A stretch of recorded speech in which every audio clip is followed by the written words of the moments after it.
سے پہلے انہیں باعزت طریقے سے جو کچھ وہ کر سکے مومنین بھی ان کی خدمت کر دیں تاکہ ایسے لوگوں کو منبر پہ مائک پہ آنے کا موقع نہ دیا جا سکے۔ بسم اللہ الرحمن الرحیم الحمدللہ الذی جعلنا من المتمسکین بولایت الامیر المؤمنین الصلاۃ والسلام بتحیۃ والاکرام علی اشرف الانبیاء والمرسلین واولادہ الطیبین الطاہرین المعصومین ثم الصلاۃ والسلام علی الصدیقۃ المبارکہ الراضیۃ المرضیہ عالمۃ غیر معلمہ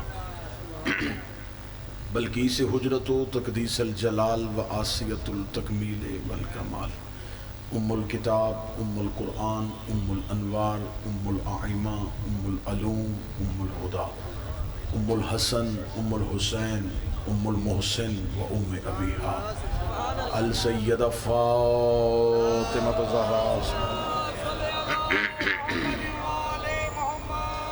ولعن اللہ تعالی علی اعدائہم اجمعین۔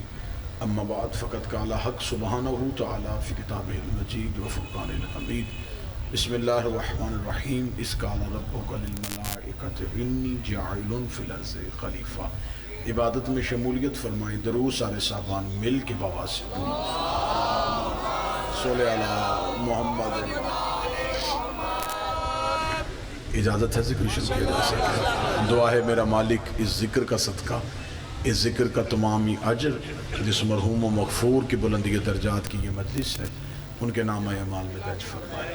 آپ حاضرین کے جتنے محرومین ہیں میرا مالک ان کے درجات بلند فرمائے، شہدائے ملت جعفریہ کے درجات بلند فرمائے۔ نازک ترین دور سے شیعت گزر رہی ہے، میرا مالک ہر علی ولی اللہ پڑھنے والے کی حفاظت فرمائے، جسمانی بیماریاں، روحانی بیماریاں اور عقائد کی بیماریوں سے محفوظ فرمائے۔ میرا مالک ہمیں مالک کے ساتھ مخلص ہونے کی توفیق عطا فرمائے، امام کے لشکر میں شامل ہونے کی توفیق عطا فرمائے، دل میں محبت معرفت کے ساتھ نصیب فرمائے۔ دعائیں قبولیت تک پہنچائیں، سہارا درود کر لیں، بلند آواز سے صلوات پڑھیں محمد وآلہ۔ خدا نے جب انسانیت کی ہدایت کا پروگرام بنایا تو خدا نے انسان سے پہلے انسان کا ہادی بنایا۔ ایسا نہیں ہوا کہ انسان پہلے بنے اور ہادی بعد میں بنایا، ابھی انسان خلق ہی نہیں ہوئے لیکن ہادی کو خدا نے پہلے بنا دیا۔ وَإِذْ قَالَ رَبُّكَ لِلْمَلَائِكَةِ إِنِّي جَاعِلٌ فِي الْأَرْضِ خَلِيفَةً۔ کو مجلس کا ماحول بنائے جی، کوئی بات ہو سکے۔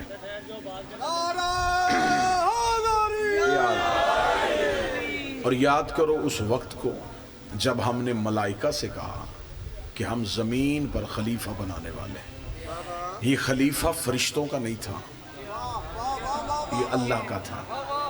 اس نے ہدایت فرشتوں کو نہیں کرنی تھی، انسانوں کو کرنی تھی، لیکن اللہ نے اپنے خلیفہ کی خلافت کا اعلان انسانوں کے درمیان نہیں کیا، فرشتوں کے درمیان کیا، ملائکہ کے درمیان کیا۔ میرے مالک جب تو نے اسے بنایا فرش والوں کے لیے، اعلان عرش پہ کیوں کیا؟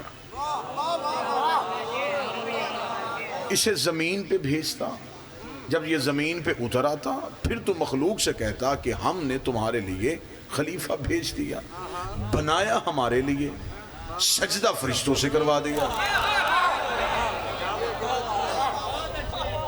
میرے مالک اس نے ہدایت ہماری کرنی تھی، یہ خلیفہ تیرا ہے، حجت انسانوں پہ ہے۔ میرے مالک تو نے ہمارا خلیفہ بنا کے فرشتوں سے سجدہ کیوں کروایا؟ اعلان بھی فرشتوں میں کروا دیا، فرشتوں سے کہا تم سجدہ کرو، اور بنایا میں نے زمین والوں کے لیے۔ اور فرشتوں نے بھی یہ کہہ کے انکار نہیں کیا کہ جب یہ ہمارا ہے ہی نہیں،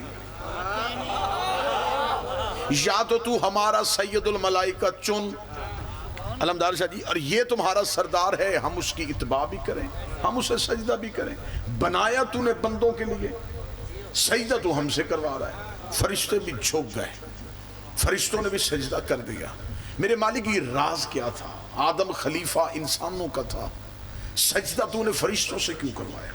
خدا نے فرمایا اگر میں آدم کی خلافت کا اعلان صرف انسانوں میں کرتا اور صرف آدم کی عزت انسان ہی کرتے تو پھر ایک اصول بن جانا تھا کہ بندے جس کی عزت کریں وہ بھی اللہ کا خلیفہ ہوتا ہے.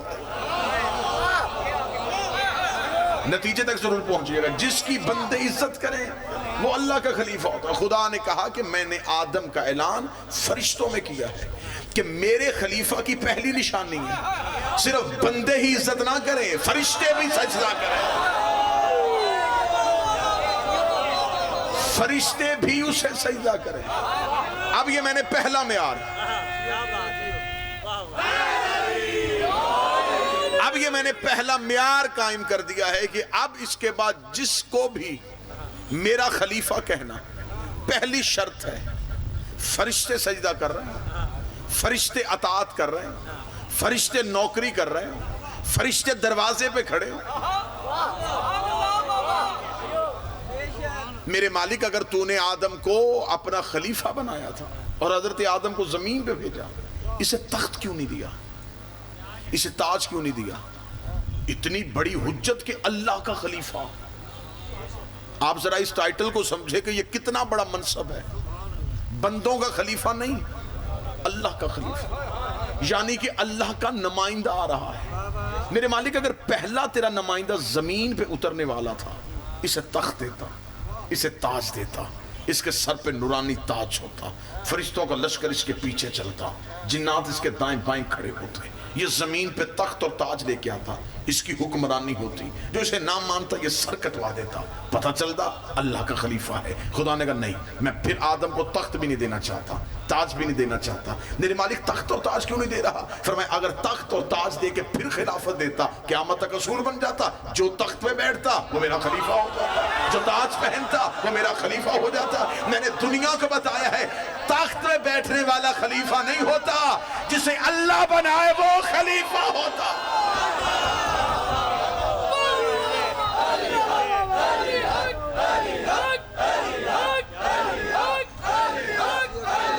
بسم اللہ بسم اللہ.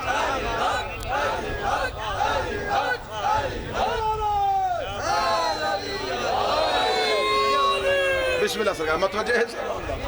بسم اللہ سرکار. جو بھی اللہ کا خلیفہ ہو اس کے لیے تخت شرط نہیں، تاج شرط ہی نہیں، ضروری نہیں ہے کہ حاکم ہو تو اللہ کا خلیفہ ہو، حکومت ہو نہ ہو.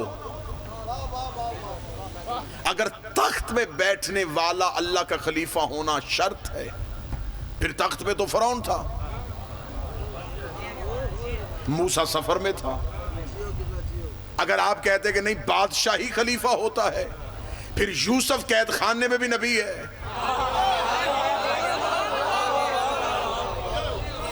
اور فرعون تخت پہ بھی لانتی ہے، لانتی تخت پہ بھی بیٹھ جائے.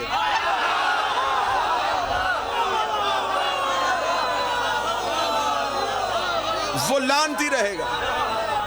حجت مٹی پہ بھی بیٹھی ہو، بسم اللہ سے، حجت زمین پر بھی ہو، تو یہ اللہ کی حجت ہے. میرے مالک تو نے تخت اور تاج نہیں دیا. فرمایا نہیں، یہ اللہ کے خلیفہ کا اصول ہی نہیں ہے. میں بہت بڑا جملہ کہنے لگا اور موضوع کے ساتھ متصل ہونے لگا ہوں. آپ کو خبر بھی نہیں ہوگی کہ موضوع کہاں سے جا کے دروازہ کھلنے لگا ہے. میرے مالک تو نے حضرت آدم کو جو اپنا خلیفہ بنایا ہے، اسے تخت اور تاج نہیں دیا، تو میرے مالک کیا یہ جسموں پہ حکمرانی کرے گا؟ فرمایا نہیں، جو جسموں پہ راج کرے وہ حاکم ہوتا ہے، جو دلوں پہ راج کرے وہ حجت ہوتی ہے.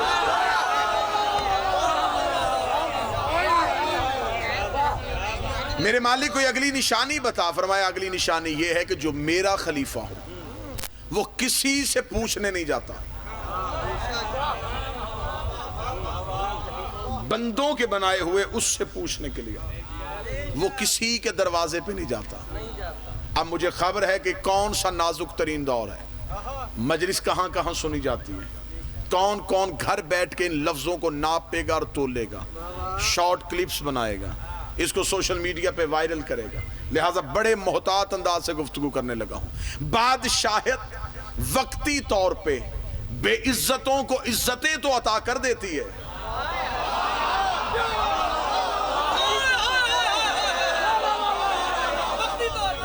مولا حسین عزت عطا. بادشاہت وقتی طور پہ بے عزتوں کو عزتیں تو عطا کر دیتے، لیکن امامت وہ ابدی نعمت ہے جو خدا چنے ہوئے لوگوں کو دیتے۔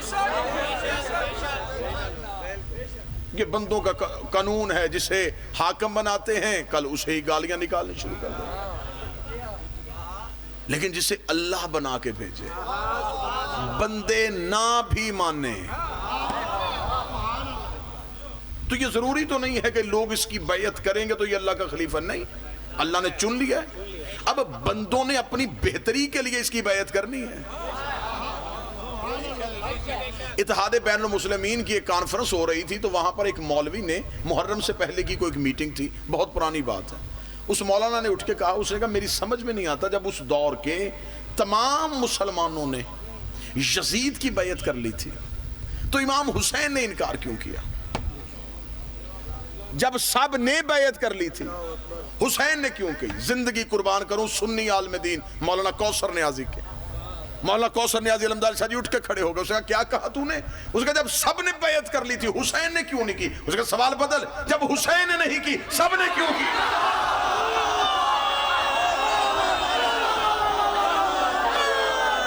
سوال یہ نہیں ہے۔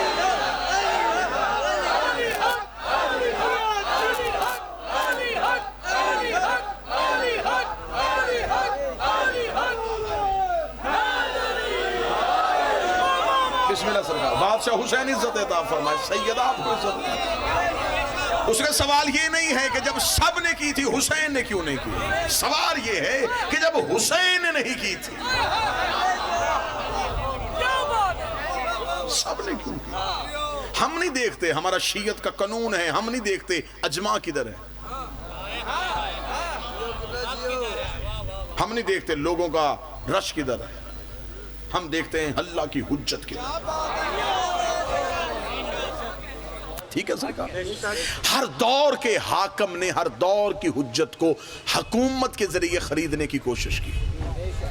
لیجیے اصول حجت بتانے لگا۔ رسالت امام مکہ میں آئے، فرمایا قولوا لا الہ الا اللہ، کہو اللہ ایک ہے۔ مکے کے بڑے بڑے سردار رات کی تنہائی میں حضرت ابو طالب کے گھر آئے، کہنے کہ ہم تیرے بھتیجے محمد سے کوئی بات کرنا چاہتے ہیں۔ سرکار حضرت عمران نے کہا بیٹھو میں بلاتا ہوں۔ رسالت میں آپ کو بلایا، کیا کہنے ابو طالب تیری عزت کے،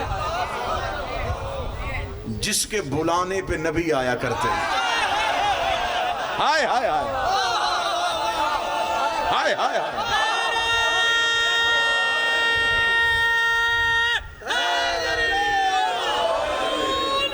حضرت ابو طالب کو بلایا۔ میں بڑی جلدی آپ کی سوچوں سے کم وقت میں موضوع سے متصل ہونے لگا۔ حضرت ابو طالب نے کہا بیٹھو میں بلاتا ہوں۔ رسالت امام آ گئے، حضرت ابو طالب قریب کھڑے، مکہ کے سرداروں نے کہا ابو طالب ہم تمہارے سامنے بات نہیں کرنا چاہتے، تھوڑی دیر کے لیے آپ ذرا کمرے سے باہر جائیں۔ حضرت ابو طالب کمرے سے باہر گیا، دروازہ بند ہوا، عبداللہ کا لال سید الانبیاء ان کافروں کے درمیان بیٹھے۔ سرداروں نے کہا کہ دیکھ ہم تیرے خاندان کی عزت بھی کرتے ہیں، انہیں سردار بھی سمجھتے ہیں، یہ جو تو نے نعرہ بلند کیا ہے نا کہ اللہ ایک ہے، ہمیں تیرا اللہ ایک ماننے پہ کوئی انکار نہیں، مان لیں گے۔ جہاں ہم اتنے بتوں کو مان رہے ہیں وہاں ایک اور مان لیں گے، لیکن ایک شرط ہے، اپنا ایک منوا ہمارے برے نہ کہے۔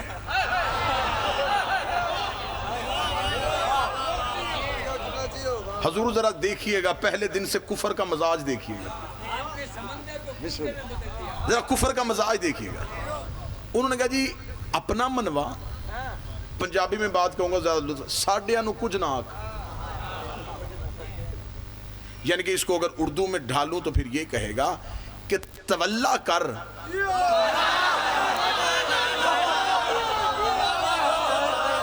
تبرہ نہ کر۔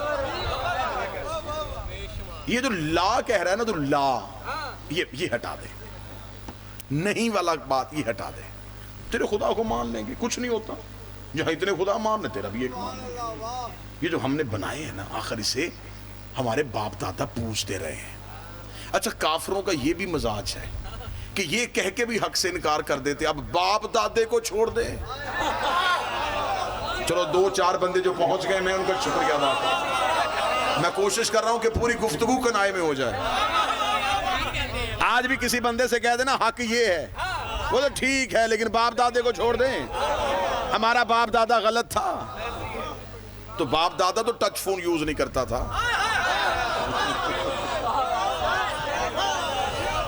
تو آپ کے ہاتھ میں کیوں ہے؟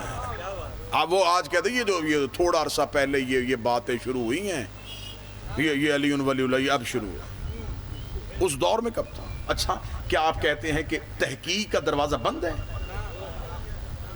کیا تحقیق نہیں ہو رہی؟ جہاں ہر شعبے میں تحقیق ہو رہی ہے, کیا وہاں مذہب پہ تحقیق نہیں ہو رہی؟ کیا وہ جو حدیثیں جو چھپا لی گئی ہیں اب وہ کھدائی سے نکل نہیں رہی؟ بھئی اس دور کے تقاضے اور تھے, وہ دور اور تھا. وہاں ہمارے علماء اکرام سنی کو شیعہ کر رہے تھے. میں ٹھیک کہہ رہا ہوں جی؟ غیر مذہب کو شیعہ کر رہے تھے. انہیں کیا پتا تھا کہ گھر میں ہی آگ لگ جائے گی؟ وہ تو بیرونی سرحدوں پہ کھڑے تھے. وہ دور یہ تھا ہی نہیں کہ ان موضوعات پہ بحث ہوتی. آج کہتے ہیں جی آج ان کو پتا چل گیا, اتنا عرصہ پہلے یہ سارے کہاں تھے. تو آپ کو کب کہا ہے کہ یہ علی ولی اللہ کو 2020 کا مسئلہ ہے؟ یہ غدیر کا مسئلہ ہے.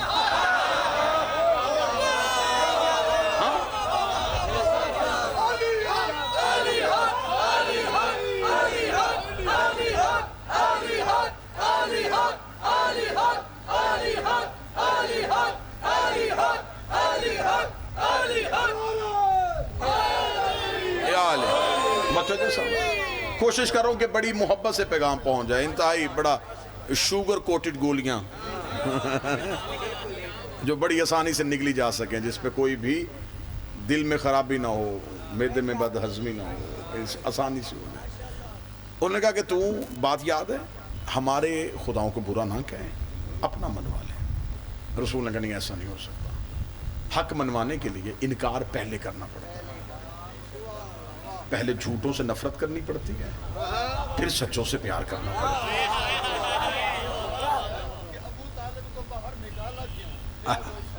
اب میں پورا منظر آپ کے سامنے پڑھنے لگا. اچھا انہوں نے کہا چل ٹھیک ہے. اچھا عبداللہ کا بیٹا ابو طالب کا بھتیجا, یہ بتا یہ جو تو اپنا دین منوا رہا ہے اس میں تیرا مطمع نظر کیا ہے؟ کہیں تو عرب میں حکومت تو نہیں چاہتا؟ اگر تیرا مطالبہ عرب میں حکومت کرنا ہے, ہم یہ عام افراد نہیں بیٹھے آئے, ہم ایک ایک بندے کے کہنے پہ کئی قبائل ہیں, ہم اکٹھے ہو کے تجھے لکھ کے دیتے ہیں, ہم تجھے حکومت بھی دیں گے. جسے موضوع کی ابتدا یاد ہے کہ اللہ کی حجت کو حکومت کی ضرورت نہیں ہے, ہم تمہیں حکومت بھی دیں گے, اور اگر حکومت سے بھی راضی نہ ہو عرب کے بڑے گھر سے رشتہ بھی دیں گے. یہ شروع سے کافروں کی عادت تھی, وہ اکثر رشتے دے کے منوانے کی کوشش کیا کرتے.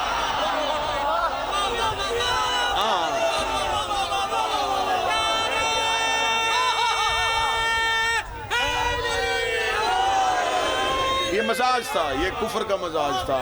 وہ لالچ ایسے لالچ دیا کرتے تھے. ایسا ہی لالچ انہوں نے دیا, ان کا رشتہ بھی دیتے ہیں, عرب کی حکومت بھی دیتے ہیں.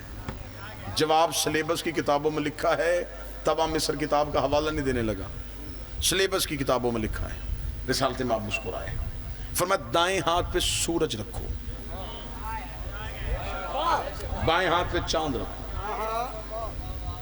میں پھر بھی تمہارے گھروں سے زیادہ ابو طالب کے گھر کو ترجیح دوں گا. تمہارے بڑے بڑے گھروں میں کفر رہتا ہے, اس کے چھوٹے سے گھر میں کل ایمان رہتا ہے. میں تمہارے لالچ کو نہیں مانوں. لے جی پہلی حجت کائنات کے رسول کے سامنے, حکومت آئی لالچ بن کے, نبی نے ٹھکرایا. تخت بھی نہیں لوں گا, رشتہ بھی نہیں لوں گا. بس یہ جملہ ذہن میں رکھنا, تخت بھی نہیں لوں گا, رشتہ بھی نہیں لوں گا۔ انہوں نے کہا چل ٹھیک ہے، تو نے بہت بڑی آفر ٹکرائی ہے، یہ عام نہیں تھی، تخت دینا، بڑے گھر کا رشتہ دینا، انکار کر دیا تو نے، اب ہم مقابلہ کریں گے۔ رسول نے کہا کہاں مقابلہ کرو گے، یہی لالچ لے کے پھر بھی تم ہمارے گھر آؤ گے، ہم تخت بھی ٹھکراتے ہیں، ہم تاج بھی ٹھکراتے ہیں، زیادہ سے زیادہ 1 منٹ ہوگا اور آپ کو نتیجہ سامنے جزیرہ نظر آنا شروع ہو جائے گا کہ وہ سامنے نتیجے پہ ہم پہنچ گئے ہیں۔ پھر میں تخت بھی ٹھکرایا، رشتہ بھی ٹھکرایا، تخت بھی نہیں لوں گا، رشتہ بھی نہیں لوں گا۔ یہی حکومت علی کے سامنے آ گئی۔ امیر المومنین نے فرمایا اٹھاؤ اپنی زخمی اونٹنی کو، تمہاری یہ حکومت میرے نزدیک بکری کے ناک سے بہتے ہوئے پانی سے بھی کم ہے۔ یہ حکومت سج دج کے دلہن بن کے حسن کے سامنے آ گئی۔ حسن نے چہرہ پھیر کے کہا جسے باپ طلاق دے دے وہ بیٹوں پہ حرام ہو جاتی ہے۔ یہ حکومت دھمکی بن کے حسین کے سامنے آ گئی۔ حسین نے کربلا میں چیر کے بتا دیا کہ حکومت کو ہم کچھ نہیں سمجھتے۔ یہی حکومت سجاد کے سامنے آ گئی۔ سجاد نے زنجیروں میں باندھ کے شام کی گلیوں میں رول کے رکھ دیا۔ یہی حکومت باکر کے سامنے آ گئی۔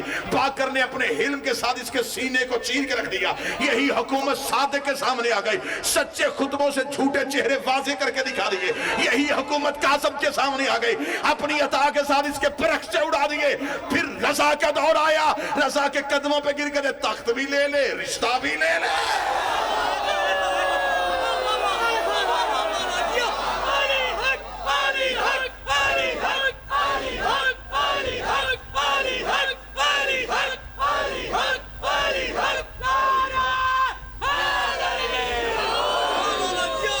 تخت بھی لے لے،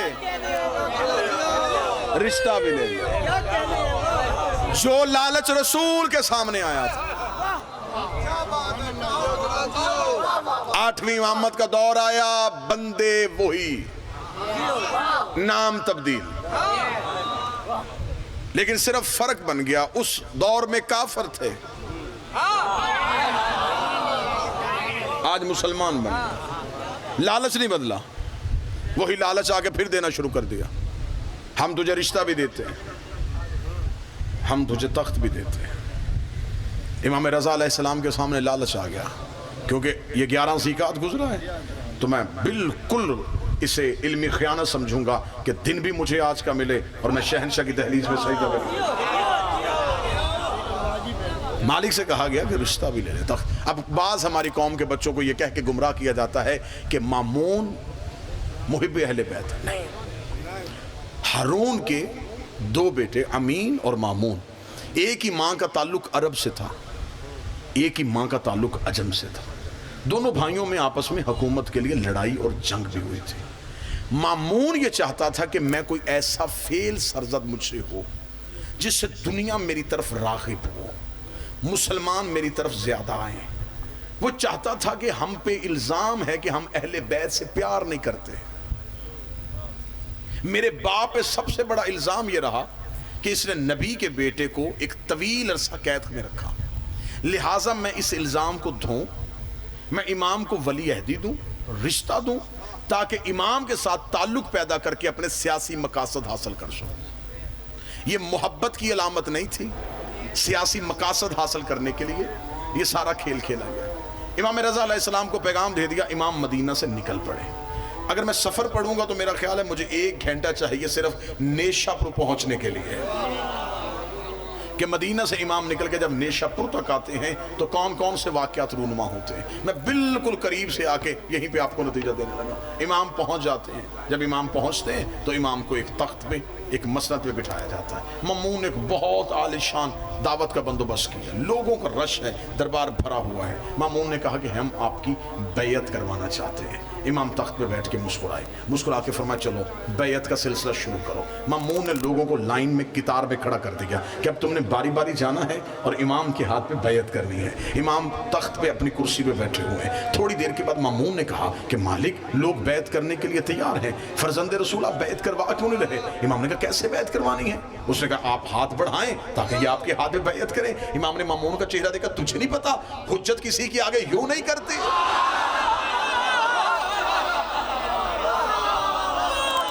ذرا پہلا حملہ دیکھیے گا، پہلا ہی حملہ، پہلا حملہ ابھی یوں تخت پہ بٹھایا ہے، پہلا حملہ حکومت پہ امام نے کیا کیا؟ ذرا امام کی جنگ کرنے کا انداز دیکھنا۔ امام نے فرمایا یہ بیعت کب سے شروع ہوئی ہے؟ اللہ کی حجت تو ایسے بیعت نہیں کرواتی۔ خدا کی بیعت تو ایسے ہوتی ہے. اگر میں ایسے بیعت کروں گا تو لوگ آ کے میرے ہاتھ پہ ہاتھ رکھیں گے تو حجت کا ہاتھ تو نیچے آ جائے گا. مامون نے اب اپنی سب کی محسوس ہوتے ہوئے شرمندگی محسوس ہوتے ہوئے فوراً دیکھ کے کہنے لگا آپ تو فرزند رسول, آپ نے فوراً پہلا ہی عیب نکال دیا, یہ کیسے ہو سکتا ہے, بیعت ہی کرنی ہے نا, ایسے کر لیں یا ایسے کر لیں. امام نے کہا تو قرآن کی حدود کو توڑ رہا ہے. اس نے کہا کہاں قرآن کی آیت میں لکھا ہے کہ بیعت ایسے ہوتی ہے؟ امام نے فرمایا اللہ نے قرآن میں نہیں کہا ید اللہ فوق بایدیہم, اللہ کا ہاتھ بندوں کے ہاتھ کے اوپر ہوتا ہے.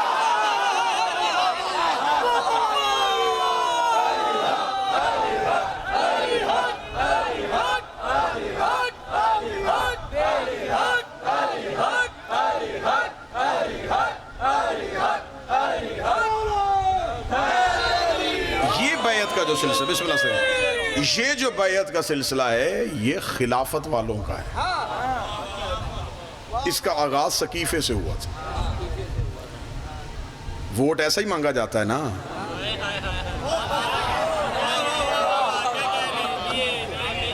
حلف ایسے دیا جاتا ہے.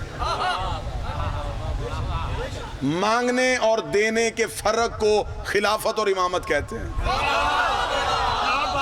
سمجھے نہیں آپ بات کو, سروں سے گزار دیا آپ نے بات.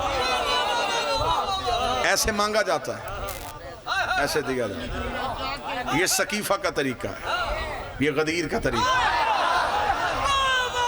نبی نے علی کی خلافت کا اعلان ایسے نہیں کیا تھا, علی کی امامت کا اعلان ایسے کیا تھا. ملتان میں آج تک جملہ ضائع نہ ہوا میرے لفظ کا قتل نہ کرنا.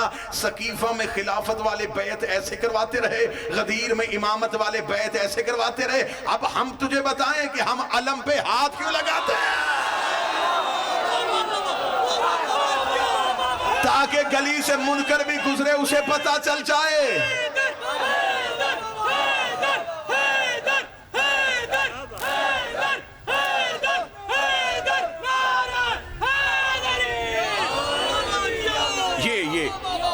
یہ جو طریقہ ہے یہ طریقہ امامت کا نہیں. بسم اللہ سے, امامت کا طریقہ یہ ہے, حجت ایسے بیعت کرواتی ہے, ایسے نہیں کرواتی.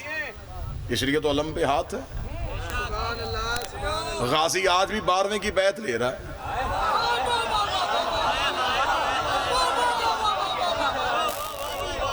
الیکشن کے دن میں آئے نا اور امیدوار گلیوں میں ووٹ مانگنے کے لیے نکلے ہوتے ہیں, ہر دروازے پہ ڈور ٹو ڈور کمپین ہو رہی ہوتی ہے. ایک دروازہ دستک دینے سے پہلے بھی یوں اوپر دیکھتے ہیں. امیدوار پیپلز پارٹی کا ہے, جھنڈا مسلم لیگ کا لگا ہوا, دروازے پہ دستک دے گا, وہ دروازہ چھوڑ دیتے ہیں. انہیں پتہ چل جاتا ہے کہ انہوں نے جب جھنڈا ہی لگا دیا ہے نا,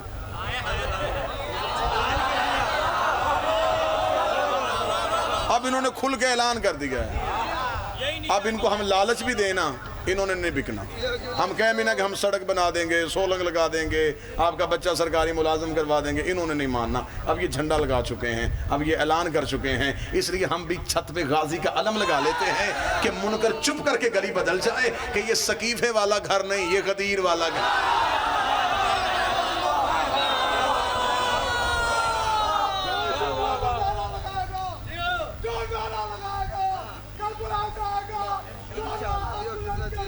بسم اللہ کرو.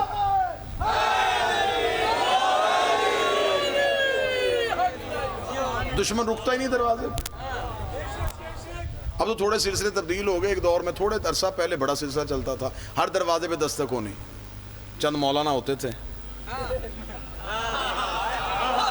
حضور شام کو ذرا مسجد میں آئیے گا, تھوڑی اللہ کی باتیں, دین کی باتیں, میٹھی میٹھی باتیں, مدنی کی باتیں. بادشاہ حسین کی قسم ہے میں نے وہ ٹولہ بھی علم والے گھر کے دروازے پہ دستک دیتے نہیں دیکھا.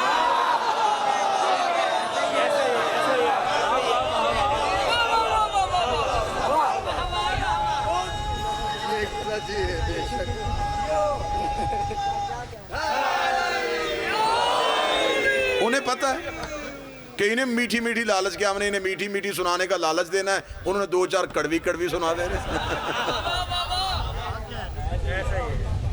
امام نے فرمایا بیعت ایسے نہیں ہوگی, بیعت ایسے. لوگوں نے مامون کا چہرہ دیکھا, انہوں نے کہا ہم نے تو بیعت ایسے کی تھی.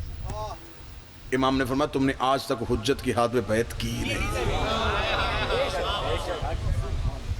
اور آپ یقین کیجئے گا کہ دین بڑی آسانی کا نام نہیں ہے. ہلکی ہلکی پیچیدگیاں حجت نے رکھی ہوتی ہیں تاکہ لوگ پہچانے جائیں.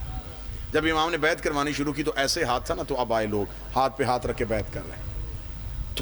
تھوڑی دیر بعد ایک عربی شخص آیا, اس نے چھوٹی انگلی سے بیعت شروع کر کے انگوٹھے پہ ختم کی. امام نے کہا پہلی بیعت اب ہوئی ہے.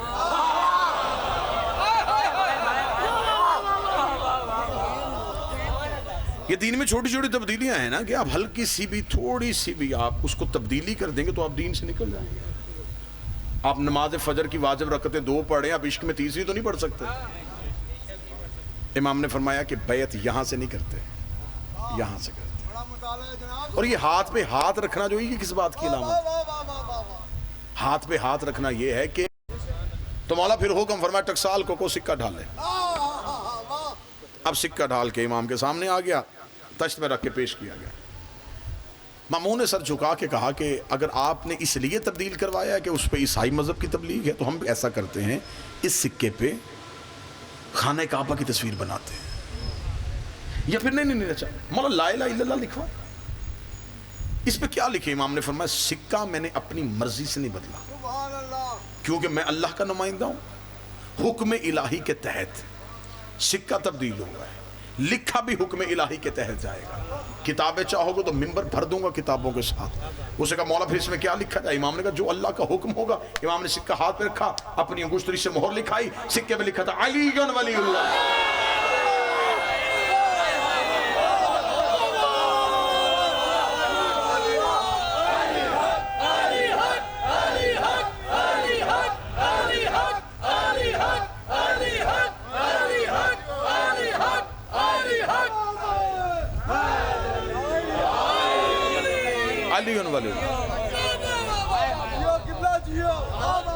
امام نے کہا سکہ علی ولی اللہ کا, سکہ چلے گئی علی ولی اللہ کا. اہل زبان جہاں جہاں بیٹھے ہیں مجھے اگلے جملے سے اندازہ ہو جائے گا یہ وہ سکہ ہے جس کے آگے کسی کا بھی سکہ نہیں چلتا.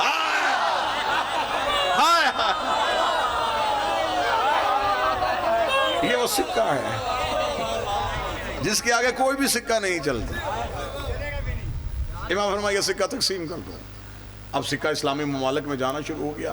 یہ تھا مصلحت امامت کہ جو علی لفظ برداشت نہیں کرتے تھے, علی ولی اللہ کا سکہ مجبوراً خریدنا پڑ گیا, تجارتی سے ہونی. اب بہترین پھر اہل زبان کے لیے جملہ کہنے لگا ہوں, پھر اہل زبان کے لیے, کیونکہ یہ اردو لطافتوں کو بڑا سمجھتے ہیں اور بڑی جلدی سمجھ آئیں گے. پھر کیا مصلحت امامت تھی کہ جب دشمن کے ہاتھ میں وہ سکہ آیا تو دل میں بغض علی, جیب میں ولایت.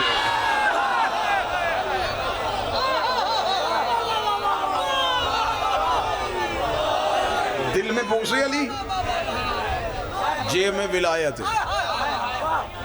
دل میں علی کی دشمنی, جیب میں علی کا مال. یہ ابھی تک روش چل رہی ہے. مولا حسین عزت عطا فرمائے, یہ روش بدلی نہیں ہے, یہ ابھی تک چل رہی ہے. جن کی دشمنی جیب میں انہی کا مال. اسے کہتے ہیں انہی کا کھا کے. سکہ تقسیم ہو گیا, دشمن اس سے نفرت کرتے تھے. جو علی کے محب تھے وہ اسے قیمت سے زیادہ قیمتی سمجھتے تھے. وہ سکہ لیتے, چومتے, آنکھوں سے لگاتے. کیا کہنے بادشاہ تھے,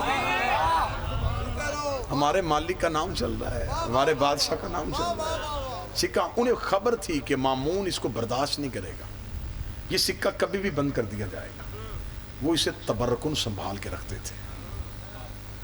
جب سفر میں جاتے تھے اسے کپڑے پہ باندھ کے بازو پہ باندھ دیتے. کوئی پوچھتا یہ کیا ہے, کہتے یہ ہمارا امام زامن ہے.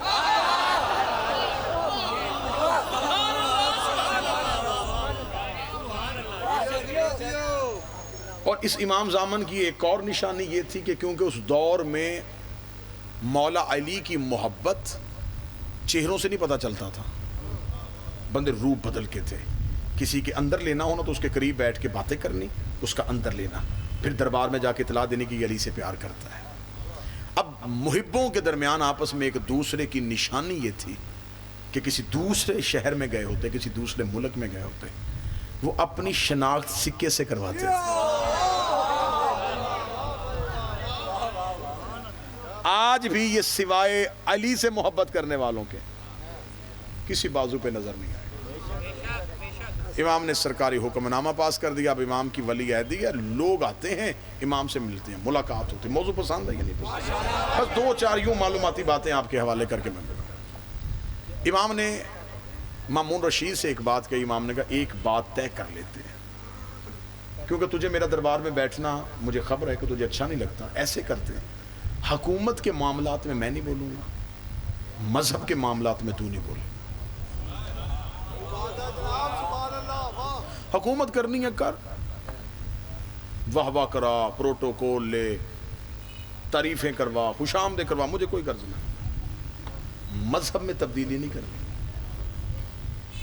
کیونکہ تو مذہب کو جانتا ہی نہیں، لہذا مذہب کے معاملات میں دیکھوں گا، حکومت کے معاملات تو دیکھا۔ اس لیے جو ہی کوئی حکومت سے ریلیٹڈ بات آتی وہ مامون بتاتا، جب مذہب سے بات آتی پھر امام آنے۔ اب مامون کو اچھا نہیں لگ رہا تھا کہ جب وہ بیٹھتا تھا تو صرف چند خوش آمدید،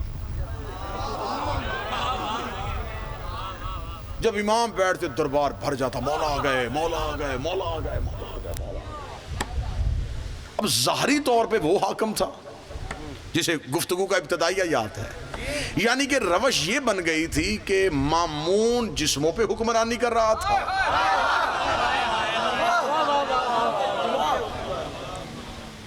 بالکل کس رستے میں؟ اقبال شاہ جی کہاں تک پہنچے ہیں جی؟ اچھا ٹھیک ہے، اور امام جو ہے وہ دلوں پہ حکمرانی کرتے تھے، ٹھیک ہے جی، بور تو نہیں ہو رہے؟ اب امام نے ایک دن یوں ہی ایسے تخت لگا ہوا ہے، مامون بیٹھا ہوا ہے اور امام کی کرسی لگی ہوئی ہے، چند لوگ آ گئے، انہوں نے کہا مامون رشید اکٹھے ہو کے اس لیے آئے ہیں کہ گرمی بڑی ہے، قحط پڑ گیا، بارش نہیں ہو رہی، تو کچھ کر سکتا ہے؟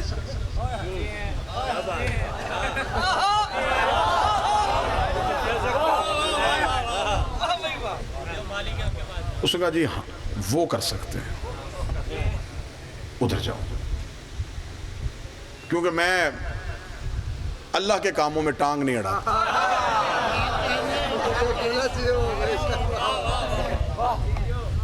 امام کی طرف لوگ آ گئے، فرزند رسول بارش نہیں ہو رہی، فرمایا تو پھر مالک بارش ہو سکتی ہے؟ فرمایا ہم جو چاہیں وہ ہو سکتا ہے۔ ہوئے ہوئے ہوئے ہوئے ہوئے،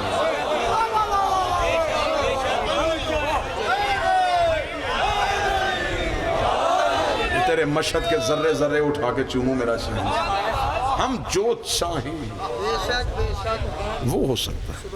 یہ لفظ امام نے 3 بار تکرار کیا، ہم جو چاہیں۔ پھر تھوڑی دیر بعد امام فرمائے ہم جو چاہیں۔ یہ جملہ معمول کو کھا رہا تھا کہ میرے پاس آئے، میں نے کہا جی میں کچھ بھی نہیں کر سکتا، یہ شکست، میں کچھ بھی نہیں کر سکتا۔ امام کہہ رہے کہ صرف یہ نہیں کہ بارش، ہم جو چاہیں وہ کر سکتے ہیں۔ انہوں نے کہا پھر بارش، امام نے کہا ایسے بارش نہیں، کل کا انتظار کرو، میدان سجاؤ، لوگوں کو اکٹھا کرو۔ کل کا دن آیا، لوگ میدان میں رش، آج امام آ رہے ہیں، آج امام کے حکم پہ بارش ہوگی، لوگ بیٹھے ہیں اور انتظار ہے کہ امام آئے۔ میں مشہد کی طرف منہ کر کے اپنے مالک سے پوچھتا ہوں، مالک آپ امر الہی ہیں، بارش بھیجنی تھی اسی وقت بھیج دیتے، یہ کل کا وقت کیوں دیا؟ جملہ ضائع نہ کرنا۔ امام نے فرمایا میں نے ایک دن اسے اس لیے روکا ہے تاکہ انہیں پتہ چل جائے کہ حجت کا انتظار بھی عبادت ہوتی ہے۔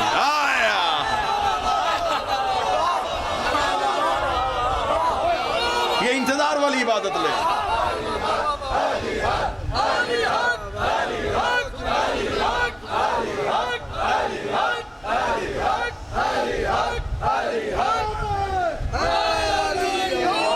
مخلوق بے بس ہو جائے، مخلوق کا کوئی بس ہی نہ چلے، پھر انہیں خبر ہو کہ کسی کا انتظار کرے۔ مخلوق بے بس ہو چکے تھے، امام کا انتظار ہو رہا، تھوڑی دیر بعد امام اپنے صحن مبارک سے باہر آئے۔ گرمی کے مارے ہوئے، قحط کے مارے ہوئے لوگوں کی نظریں امامت کی طرف گئیں، ٹھنڈا جھونکا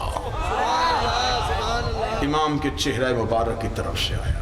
کیسا جھونکا تھا؟ ابھی آپ کو دلوں میں سرور محسوس ہونا شروع ہے۔ سر پہ رسول والا امام، دوش پہ ابو طالب والی عوام، ذوالفقار حیدری کو حمائل کیا ہوا، حسن حسن کو چہرے پہ سجایا ہوا، حسین کی کریمی کو آنکھوں میں لیے ہوئے، سجاد کے سجدے کا نشان ماتھے پہ لیے ہوئے، باقر کا حلم سینے پہ چھپائے ہوئے، جعفر کی صداقت زبان پہ لیے ہوئے، کاظم کی عطا ہاتھوں پہ لیے ہوئے، توحید کے تیور چہرے پہ سجائے ہوئے۔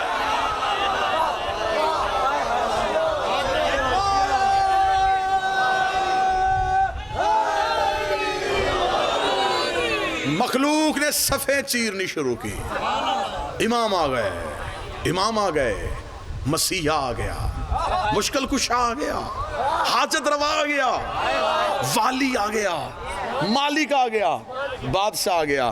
امام صفوں کو چیرتے ہوئے مخلوق کے بالکل درمیان آئے، یوں آسمان کی طرف نگاہ کی، اپنی انگلی کا رخ بدلا، یوں ہاتھ آسمان کی طرف، بار الہا ان پہ رحم فرما۔ یہ کہہ کے امام نے دونوں ہاتھ کی ہتھیلیوں کی آسمان کی طرف کیا، بارش بھیج، انگلیوں کے ساتھ بادل چلے۔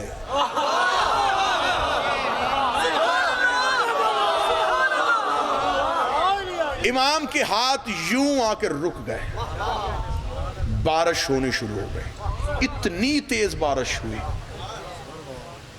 فوراً زمین جل تھل ہو گئی، پانی نہروں کی طرح بہنا شروع ہو گیا۔ امام نے انہی ہاتھوں کو دوبارہ پھر ایسے کیا، اتنی بھیج جو رحمت ہو۔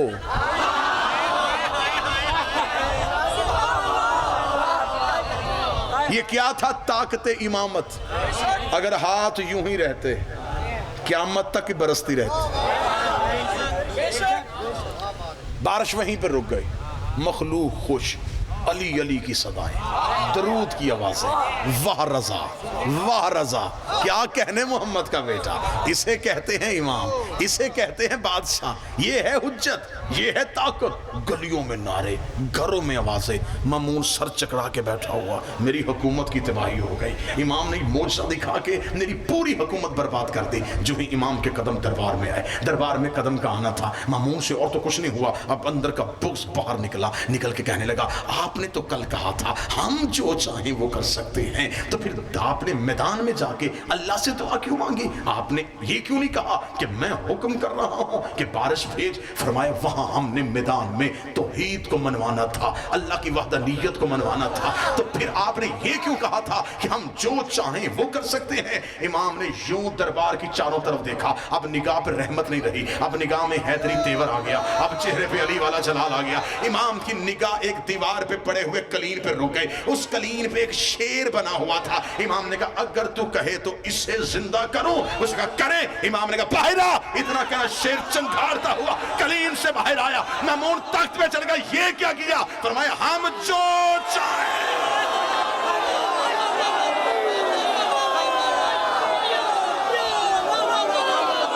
ہم جو چاہیں۔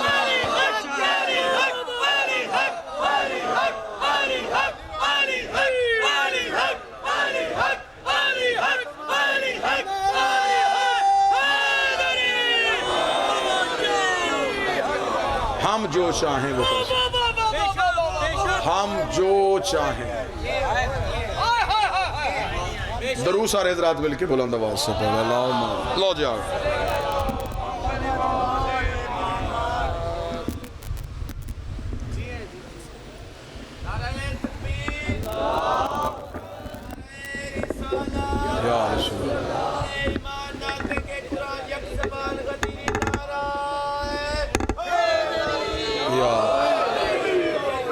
بسم اللہ سرکار اللہم مولا سرکار کریے ٹھیک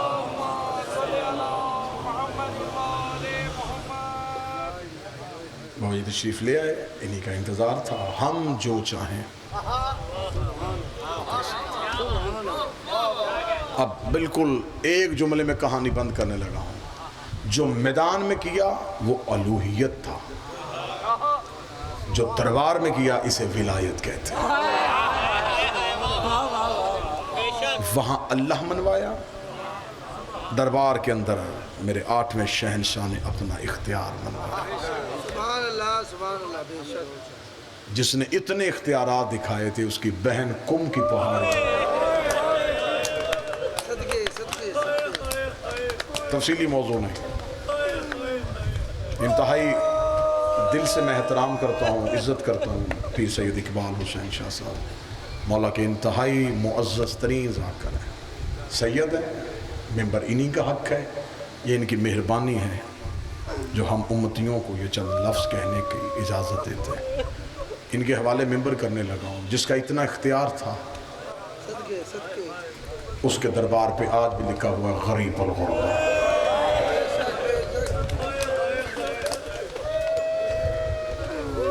جس کے سونے کے دروازے ہیں جس کی چاندی کی زرری ہے پورا ایران جس کا رزق کھا رہا ہے اور پوری کائنات میں جو رضا بانٹ رہا ہے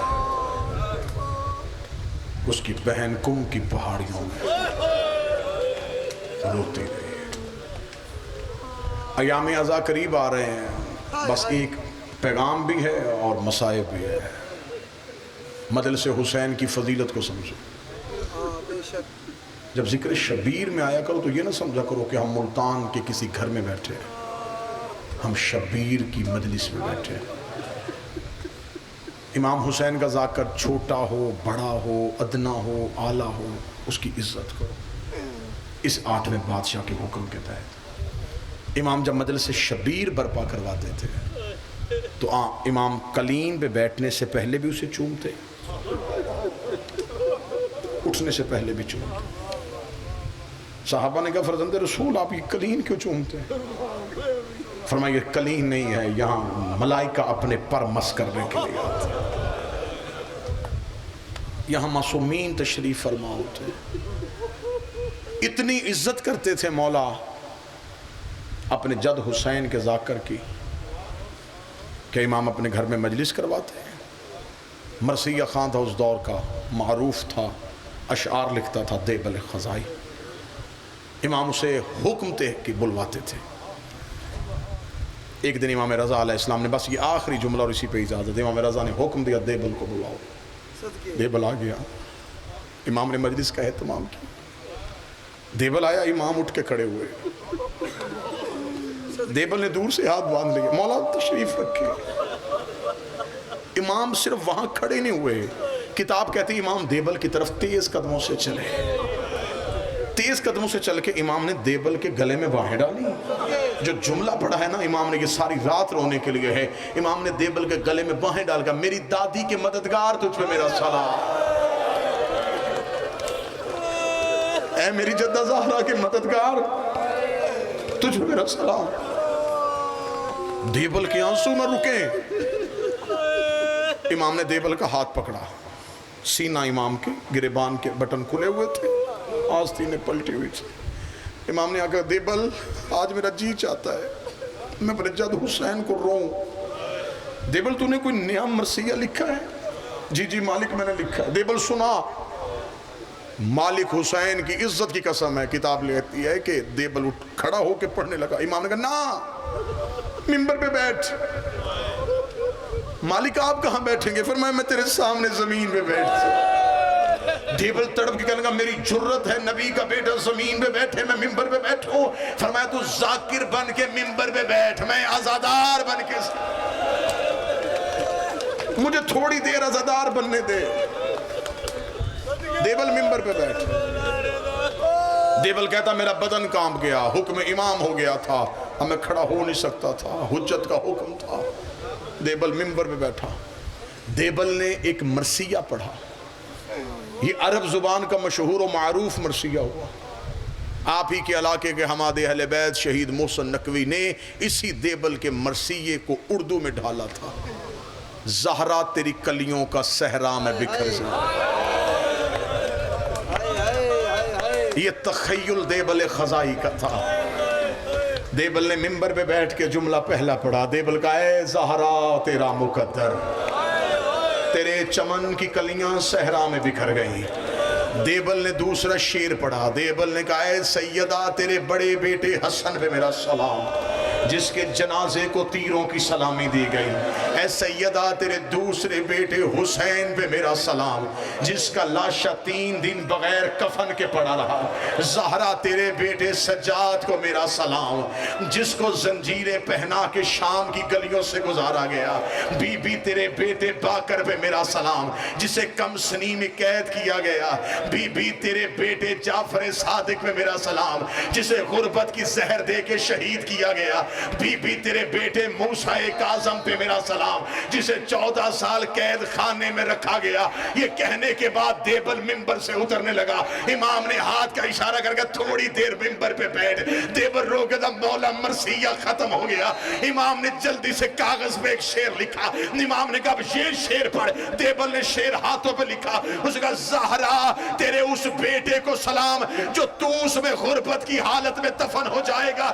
یہ شعر پڑھنے کے بعد دیبل نے امام کے قدموں پہ ہاتھ رکھے کہا مولا مجھے تو نہیں پتا زہرا کا کوئی بیٹا توس میں بھی دفن ہوا ہے، مولا تو نے کس کے لیے شعر لکھا ہے؟ امام نے اپنے گریبان کے بٹن کھولے، آواز آئی یہ تیرا غریب امام ہے جو توس میں مسافرت کی حالت میں غربت کی حالت میں مارا جائے گا۔ دیبل دوبارہ شعر پڑھنے لگا۔ یا عورتوں کی طرف سے کنات اٹھی، ایک سفید بالوں والی کنیز روتی ہوئی باہر آئی، رو کر دیبل منبر چھوڑ دے، دوبارہ شعر نہ پڑھنا، تو نے شعر پڑھا۔ کبھی رضا کی کوئی بہن بے ہوش ہو رہی ہے، کبھی کوئی بہن بے ہوش ہو رہی ہے، رضا کی فاطمہ رو رو کے کہہ رہی اماں اسے کہ شعر نہ پڑھ میرا کلیجہ پھٹ جائے گا۔ اے مولا رضا تیرا مقدر، تیری بہنوں نے تیری غربت کا شعر سنا، تیری بہنیں وطن میں غش کھا گئی۔ حسین کی 3 سگی بہنیں 70 قدم پہ قاتل سے رو رو کے کہتی رہی آہستہ چلا میرا 3 دن کا پیاس